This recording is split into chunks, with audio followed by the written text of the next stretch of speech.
Not everyone is learning at the same rate in the field of neuro-linguistic programming. You may be advanced yourself, or you may be just a beginner, and that is a challenge sometimes with teaching those skills. It is that I have to talk to many people and not everyone is at the same level, so I will make a generalization with the 4 stages of learning that you may know of, unconscious, competence, blah blah blah, and see where you are on this ladder, and based on that, what is the main strategy or the main set of tools you need to work with so that you can get to the next level. The original model is something you have come across. It is called unconscious competence, conscious competence, all of that, or something I saw recently that was even more interesting. Wrong intuition, so you don't even know that you don't know and nothing of what you do is bringing anything. Then you have the wrong analysis, so you are conscious of what you don't know in the field of NLP or hypnosis, but you have the wrong diagnosis about what do you need to use or to act upon. Then you have the actual right analysis. Oh, this is what I need, and when I apply that, it does work, but it still requires massive focus, and I still can't just let go and just do it, wing it, improvising it without thinking.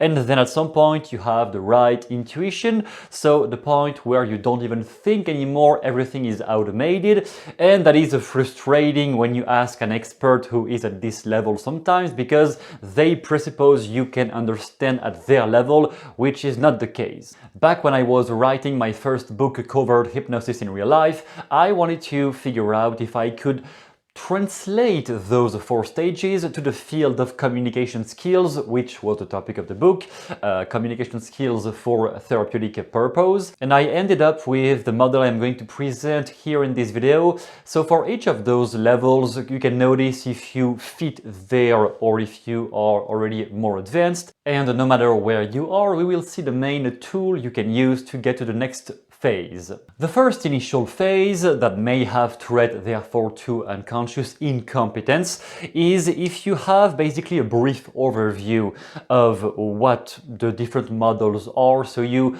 came across a sleight of mouth, or you came across sensory acuity or NLP eye accessing cues, you came across submodalities anchoring, but you really don't see how this can apply to you in your life, or how could you apply it to this context, to working with this type of client. You don't really see how you can apply that. It seems very broad and confusing, and when you are in a conversation, you may be clueless about, yeah, but what they said right now, how do I really translate that into sleight of mouth, or like, where is the belief into what they just said? I'm not really sure there was even any belief hidden in their sentence. That is this level. You're just aware that some techniques exist, but you are completely clueless about which one at which moment and how are you supposed to use them. Now, the solution at this phase, if you recognize yourself here, is basically to add up more clarification, more awareness. It is all about awareness, developing, broadening the awareness of what is happening both in yourself, in your own language, in your own head, and in the people around you. So instead of getting lost into too many scenarios, too many things you want to change in your life at that phase, target, I would say, one main situation, not 2, not 3, one main situation, and define one main outcome in this.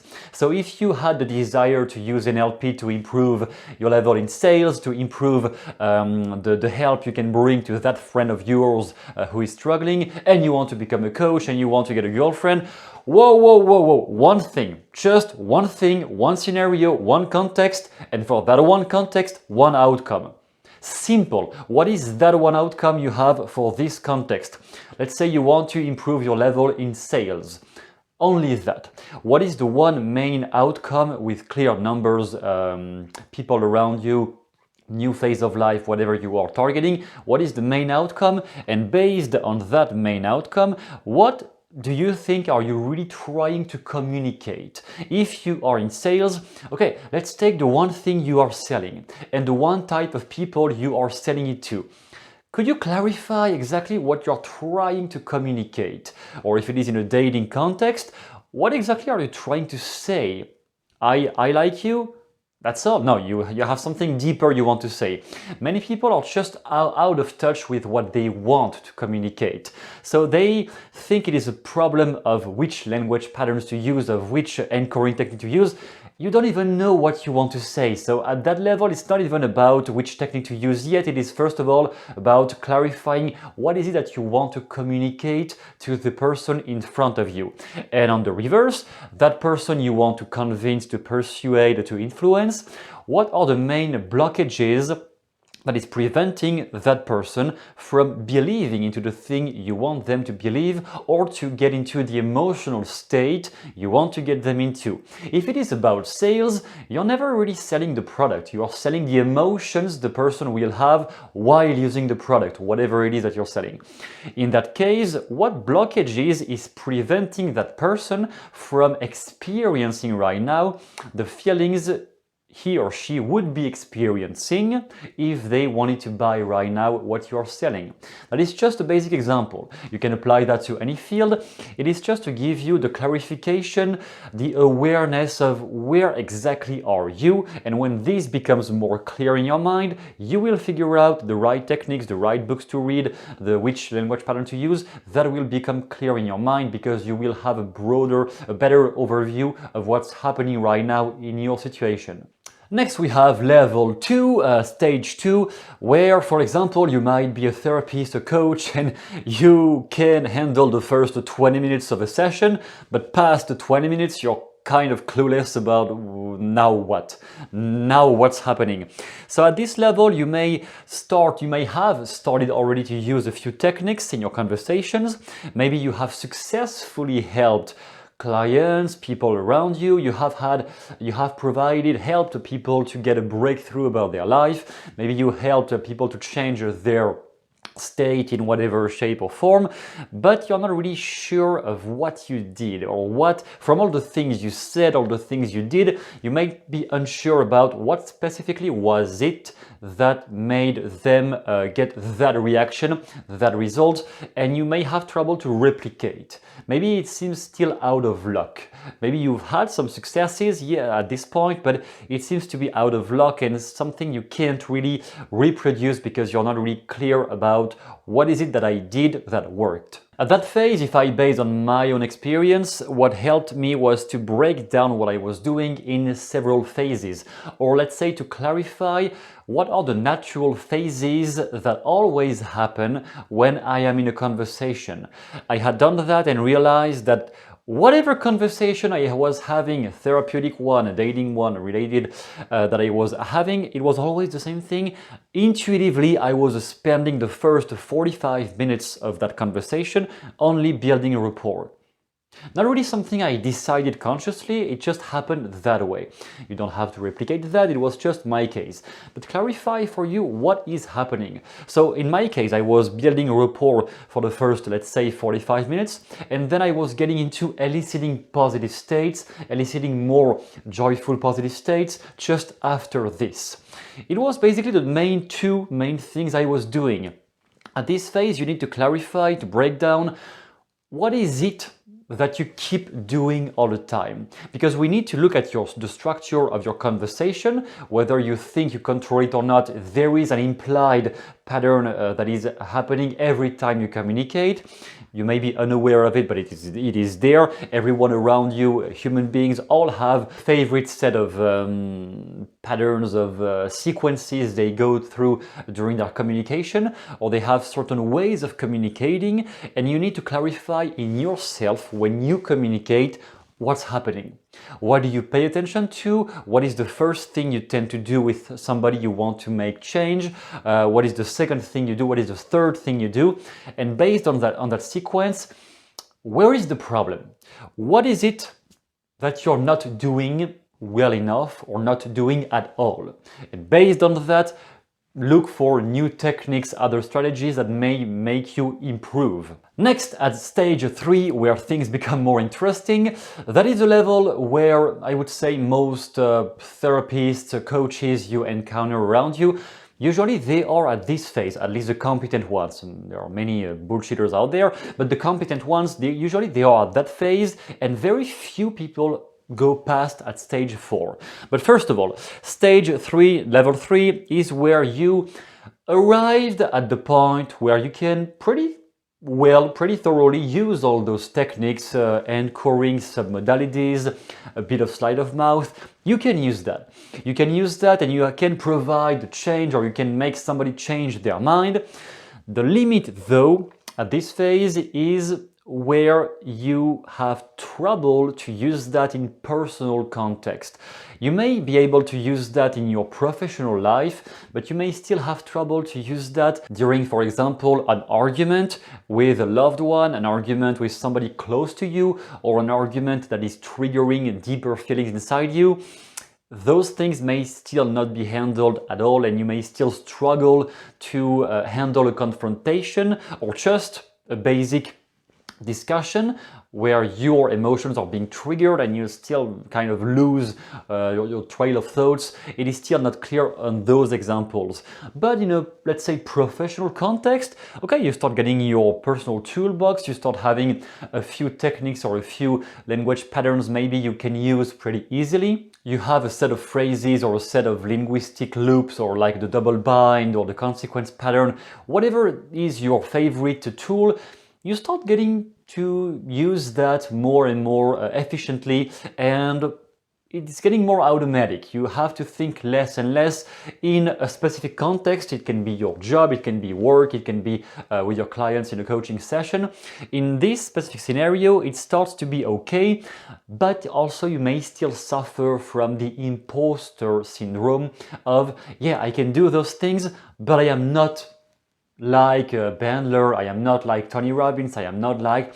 You may still compare yourself, and that is why most therapists actually never get past that stage, because those few situations where you're still blocked, where you still can't use reframing, basic cognitive logic to convince somebody, those few situations, if they still are a wall for you in your life and you can't get past those, it means there is a deeper change work needed, and you need to reflect much more deeply on yourself. What is it in me that is still blocked, that prevent me from being authentic when I communicate? And that is very uncomfortable. Many people will never go there anyway, even with their NLP master degree, they will still never go there because it is too uncomfortable to open themselves and agree and accept that, yes, there are very deep insecurities inside that I never really touched upon. But the thing is, whoever in your life right now is still resisting you, is still like a confrontation whenever you talk with those people, if that still happens in your life, it is just an echo. Their resistance is an echo of your insecurities. To use the great line from Eric von Sydow, your hesitation equals her reservation in a dating scenario. So if you still encounter people with whom it is always confrontation, always yelling, whatever you say, it's never good enough, you never get to convince them or you never get to unlock them, it comes down to there is an insecurity inside yourself that they respond to unconsciously. They may probably not even be aware of what in you is triggering that response, but they respond to that insecurity in yourself. So what is it? Depends on who you are, depends on what is your life context, what has been your life story. I can't tell you without chatting with you directly. Just know that at this stage, if you still notice there are a few cases of people you can't convince, persuade, influence, or if there is like one situation, one type of person that keeps coming back in your life, and every time they come back, you still end up clueless about what to say, you don't know how to use NLP anymore, that is a clear sign there is something inside you that hasn't been solved at all. In that case, you need to investigate what in me is getting triggered. Start by the feelings. What is it that I feel when I get in confrontation with that type of person, with this type of situation? What is it specifically that's happening inside me? Do I feel scared? Do I feel ashamed? Do I feel angry?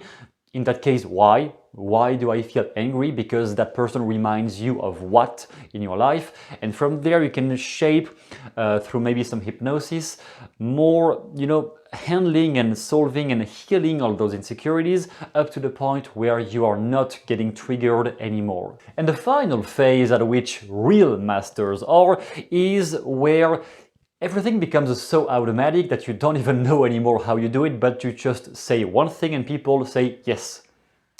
Not even without even using a specific technique, a specific tool. You just enter the room, people nod their head yes. You don't even know why, you don't even know how. It is just like almost a supernatural skill. You can influence them without even knowing who they are. But let's break down how does that happen, because it sounds magical, but it is actually very pure science. Maybe there is a bit of magical energetic transfers here and there.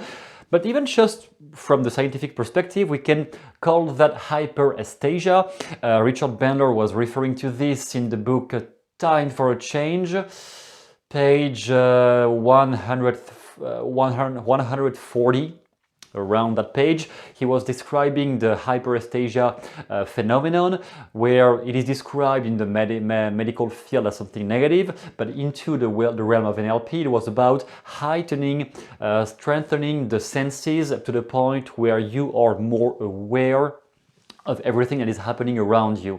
So you get a higher sensation, sensibility for what do people do around you. From the corner of your eyes, you can notice every reaction, every sore throat because people, swallow, every drop of sweat. You can notice all of those things, and the micro changes in tonality, you can spot that much more easily with your ears.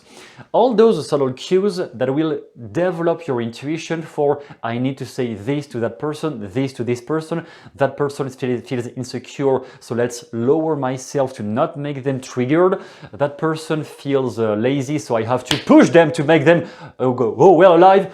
You will have that intuition for how to adapt your behavior to any person you encounter. And the almost magical thing that happened to me at that phase was the auditory calibration, or the auditory breakdown. I became able to always break down any sentence I hear into the belief, the presupposition, the verb they use. Everything became slower for me. And that is a consequence of this hyperesthesia state. Your brain actually thinks faster.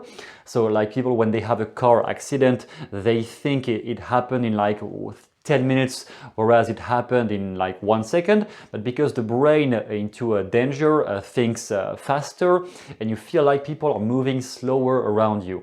You can activate that skill without having to put yourself in massive danger.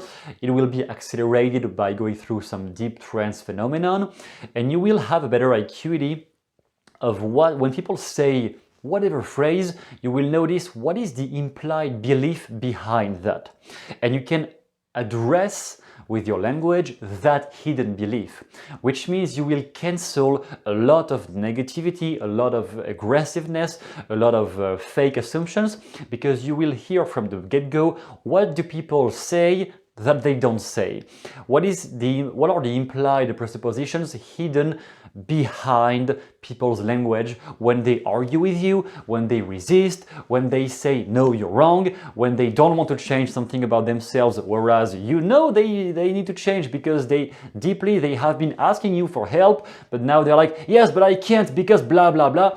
You will just hear what is going on behind that and address that concern directly. Ultimately, it seems like simply a gut sensation is leading all your words or your actions. So if you just cut the mentalization of I should say this, and just listen to what your gut feeling indicates to you to say next, it will accelerate everything, and you won't waste time anymore into overthinking. What should I say? They said this, so I should refer to the manual I read 5 years ago about this.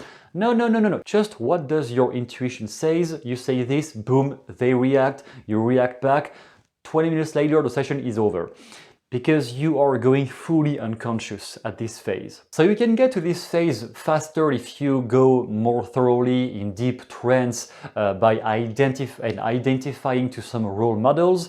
Stephen Gilligan became famous for doing that with Milton Erickson back in the day because he had been exposed to many tapes of Erickson, and he went into a deep trance and identifying to Erickson's model, imagining he was becoming Erickson through trance.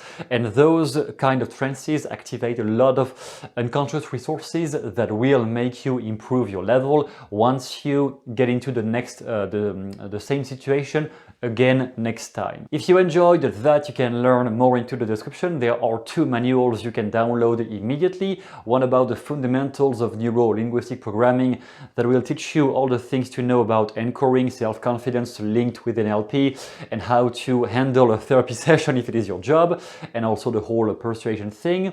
And there is one document about sleight of mouth, how to articulate a message so that you bypass the objections, the limiting beliefs, and the resistance of any person that might be difficult to deal with in your direct entourage. It is down below just for you, and see you soon in the next video.